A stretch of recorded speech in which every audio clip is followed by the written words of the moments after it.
Shalom dan selamat hari Sabat. Berita misi kita pada hari ini ialah kepercayaan penuh. Bono Furby adalah penulis kepada berita misi ini yang berasal daripada negara Mongolia. Tahun apakah yang paling penting di sekolah menengah? Di Mongolia, tahun terpenting adalah tahun terakhir. Itu adalah tahun di mana siswa tidak hanya lulus, tetapi juga mengikuti ujian khusus untuk menentukan apakah mereka dapat melanjutkan pelajaran ke university ataupun tidak.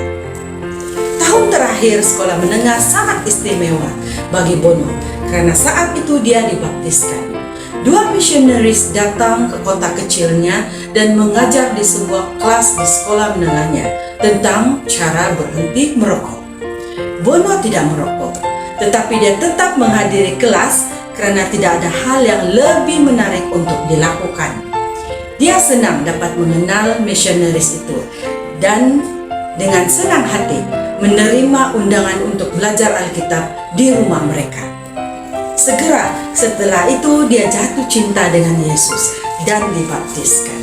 Setelah dibaptis, Bono mulai serius mempersiapkan ujian masuk university. Jika dia mendapat nilai yang tinggi, dia bisa memilih university mana yang akan dia masuki.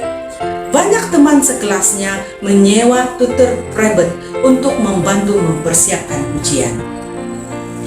Siswa yang ingin mengambil jurusan sejarah belajar untuk ujian sejarah. Mahasiswa yang ingin mengambil jurusan keperawatan belajar untuk ujian kesehatan. Bono menyukai matematik, tapi dia tidak punya uang untuk menyewa tutor private untuk belajar matematik. Jadi dia berdoa memohon bantuan. Ya Tuhan, saya akan belajar sendiri dan saya akan bersiap memecahkan 5 soalan matematik setiap hari. Doanya, tolong bantu aku. Akhirnya hari ujian tiba. Semua lulusan sekolah menengah dari seluruh provinsi berkumpul di sekolah utama yang ada di kota. Hampir 600 siswa bergabung dengan Bono untuk ujian matematik. Siapapun yang mendapat nilai ujian tertinggi akan diizinkan untuk memilih university terlebih dahulu. Bono berdoa, Tuhan hadirlah bersamaku.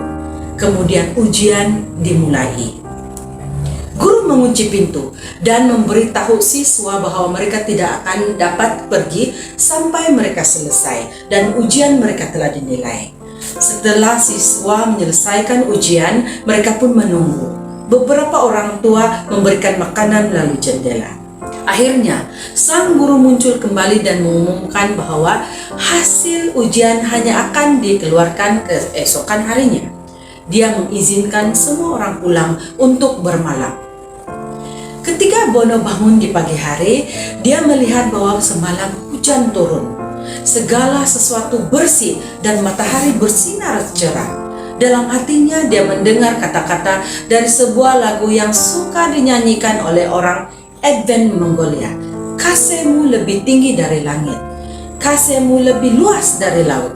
Bono tidak mengkhawatirkan ujiannya. Dia memuji Tuhan.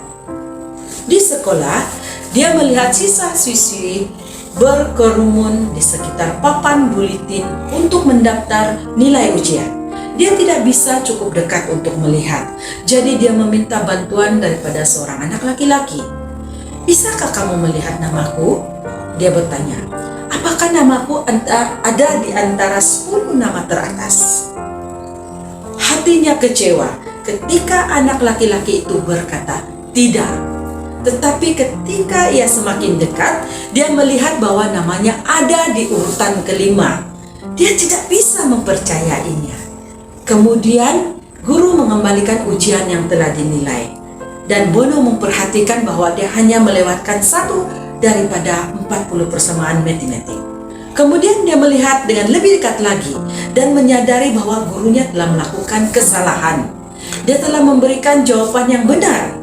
Dia menunjukkan kesalahan tersebut kepada guru, tetapi guru itu menolak untuk mengubah nilainya. Dia mengatakan bahwa jika dia mengubahnya, maka dia harus memeriksa ulang semula hasil ujian. Bono kesal. Dia menginginkan nilai yang sempurna. Kemudian dia ingat bahwa dia telah berdoa dan Tuhan telah membantunya. Nilai terakhir ada di tangannya. Kemudian tibalah waktunya bagi siswa untuk memilih universitas mereka. Siswa yang mendapat nilai yang tertinggi memilih universitas. Kemudian siswa berikutnya memilih. Akhirnya tiba giliran Bono. Belum ada yang memilih University Nasional Mongolia, jadi dia dapat memilih university itu. Ini adalah kehendak Tuhan, kata Bono.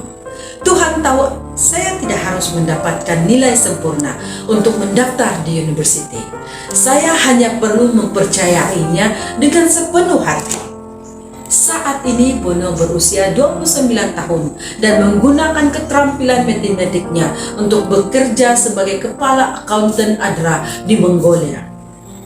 Dia dan suaminya juga membuka satu-satunya gereja Pathfinder di Mongolia. Pertemuan gereja dilaksanakan di rumahnya, Rumah Istimewa Mongolia. Terima kasih atas persembahan Sabat ke-13 Anda 3 tahun yang lalu yang membantu untuk membuka sekolah menengah Advent pertama di Mongolia. Persembahan Sabat ke-13 Anda tribulan ini akan membantu membuka pusat pola hidup di ibu kota Mongolia. Terima kasih kepada berita misi kita pada Sabat kali ini. Tuhan memberkati. To share the message of love. I go to share the blessing.